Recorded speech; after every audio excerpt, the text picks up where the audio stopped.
क्या आप अपने फ्यूचर को कस्टमाइज कर रहे हैं?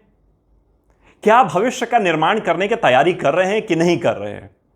कहीं आप सिंगल सोर्स ऑफ इनकम पर तो आश्रित नहीं हैं? कहीं आप इस भरोसे तो नहीं बैठे कि कोई ना कोई आपकी रक्षा करने के लिए, आपकी सेवा करने के लिए ऊपर से टपकेगा? यदि आपको इसमें से कोई भी बात ऐसी लग रही हो जिसका जवाब आपका हां हो, तो आपको यह वीडियो जरूर देखना चाहिए। यदि आप भविष्य का निर्माण नहीं कर रहे, अपने फ्यूचर की प्लानिंग नहीं कर रहे, अपने फ्यूचर को अपने हाथों से कस्टमाइज नहीं कर रहे, तो आपके लिए वीडियो बहुत जरूरी है। मैं बहुत सारे लोगों को जानता हूं जो सिंगल सोर्स ऑफ इनकम पर जीते हैं और उनका यदि किसी वजह से उस सोर्स से आमदनी आनी बंद हो जाती है और कैसे परेशान हो जाते हैं, क्या हालत हो जाती है उनकी, आपको बताने की जरूरत नहीं। यदि आप कभी भी इस तरह के लोगों से मिलेंगे तो आपको पता चल जाएगा। सुबह से शाम तक लगे रहते हैं खास तरह का काम करने में, किसी खास कंपनी के लिए या किसी खास ऑर्गेनाइजेशन वगैरह में खुद मालिक बनकर, मगर आमदनी सिर्फ एक सोर्स से आ रही होती है। किसी वजह से वो काम बंद हो जाए, वो नौकरी चली जाए, तो आप क्या करेंगे?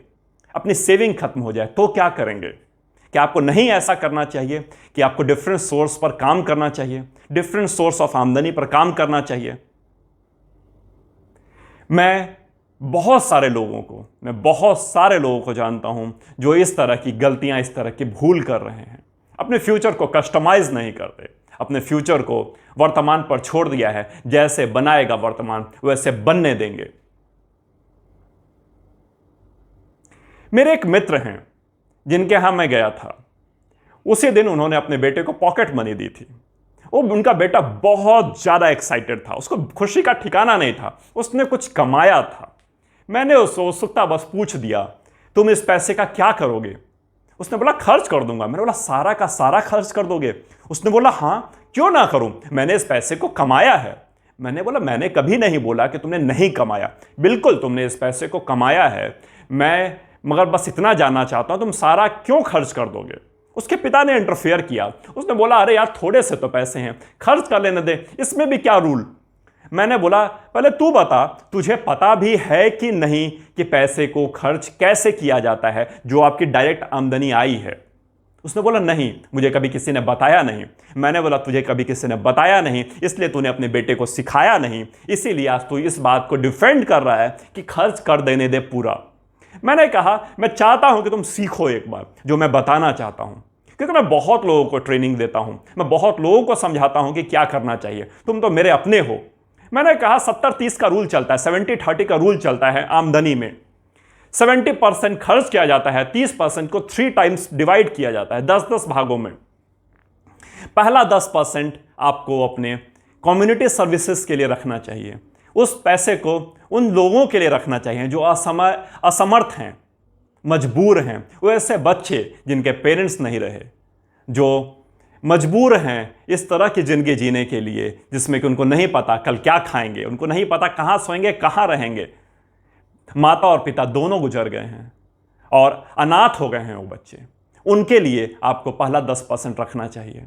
या फिर वो लोग जो काम करने में असमर्थ हैं, बुजुर्ग हैं, किसी वजह से बहुत बीमार हैं, मगर उनके पास कोई आमदनी का सोर्स नहीं, वो आपकी तरफ नजर गड़ा के बैठे हुए हैं कि कब आप उनकी मदद करेंगे। 10% पहली आमदनी जो है उसका हमें उन लोगों के लिए दे देना चाहिए, उन लोगों को दान करना चाहिए। सेकंड 10% उस पैसे को हमें दान करना चाहिए ईश्वर को। हमें भगवान को अपना पार्टनर बना लेना चाहिए हर आमदनी में। जो भी पैसा आएगा उसका 10% तुम्हारा।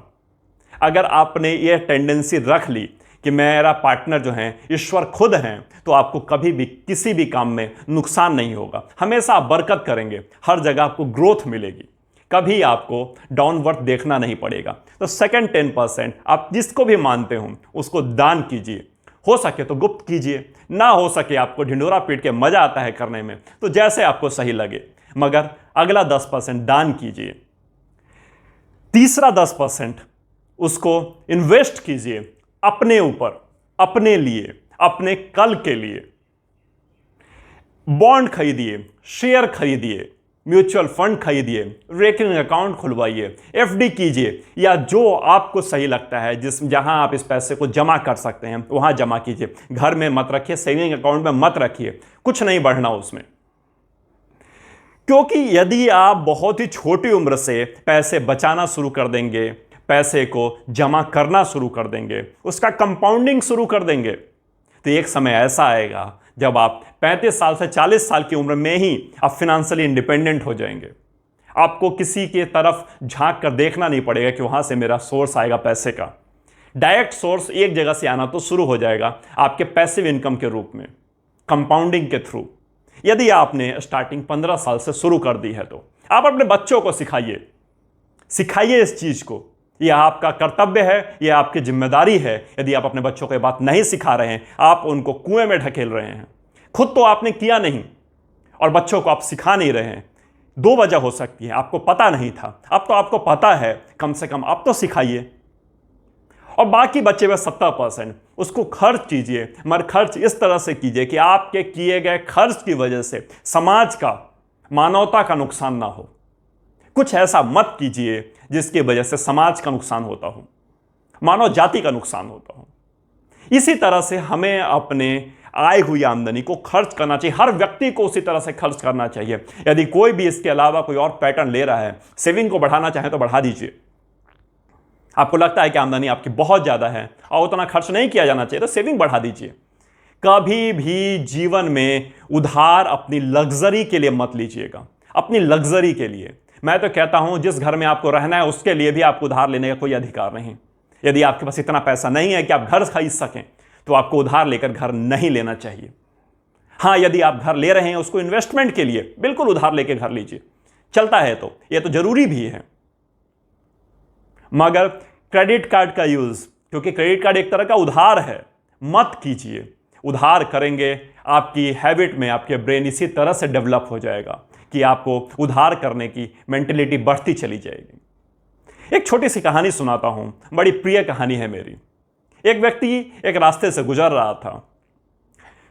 किसी व्यक्ति ने उसको पीछे से आया और डंडे से मारा। ऐसा लग रहा था उसका इंतजार कर रहा हो। जैसे वो मारा, उसको बड़ी तेज चोट लगी, वो कराहा, चिल्लाया। वो व्यक्ति डर कर, जिसने उसको मारा था, भागने लगा और डंडा भी वहीं छोड़ दिया। इस व्यक्ति ने, जिसको उसने पीटा था, उसने कहा, अरे भाई रुको रुको, तुम डंडा तो अपना लेते जाओ, डंडा क्यों छोड़ गए? एक व्यक्ति और वहां से गुजर रहा था। उसने पूछा, तू पागल है क्या? उसने तुझे मारा, तो उसको मारने की जगह, डांटने की जगह उसको कह रहा तो डंडा ले जा। उसको तू डांटता क्यों नहीं, उसको मारता क्यों नहीं? उसने कहा कि उसमें मारने और डांटने की तो गुंजाइश ही नहीं है। मैं उसको जानता नहीं हूं, वो मुझे नहीं जानता, भला वो मुझे क्यों मारेगा? उसने तो मुझे मारा ही नहीं। मैं तो यहां से गुजर रहा था, उसको किसी को मारना था, उसने मुझे मार दिया। जैसे कि मैं रास्ते से गुजर रहा हूं, पेड़ के नीचे से ऊपर से पेड़ की टहनी ऊपर से जाके गिर गई, मेरे ऊपर गिर गई। इसके लिए पेड़ की गलती थोड़ी है। मैं पेड़ को क्यों दोष दूं? दोष तो मेरा है, मैं वहां से गुजरा। इसमें उस व्यक्ति की कोई गलती नहीं जिसने मुझे मारा। दोष मेरा है कि मैं यहां से जा रहा था, इसलिए मैं उसको कह रहा हूं तो अपना डंडा ले जा, तो मत घबरा, तूने जो किया वो बिल्कुल सही था, मेरी ही गलती थी। अगर आपका अप्रोच इस तरह का हो जाए कि मेरी गलती है, जो हो गया उसके लिए मैं जिम्मेदार हूं, आगे से मैं इस बात का ध्यान रखूंगा।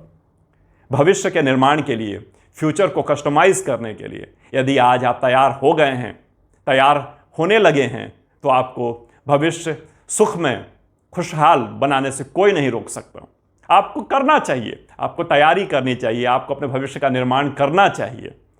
मत छोड़िए इस बात पर कि आप वहां से गुजरेंगे और आपको ऊपर से कोई कुछ बरसा देगा, कुछ मिल जाएगा।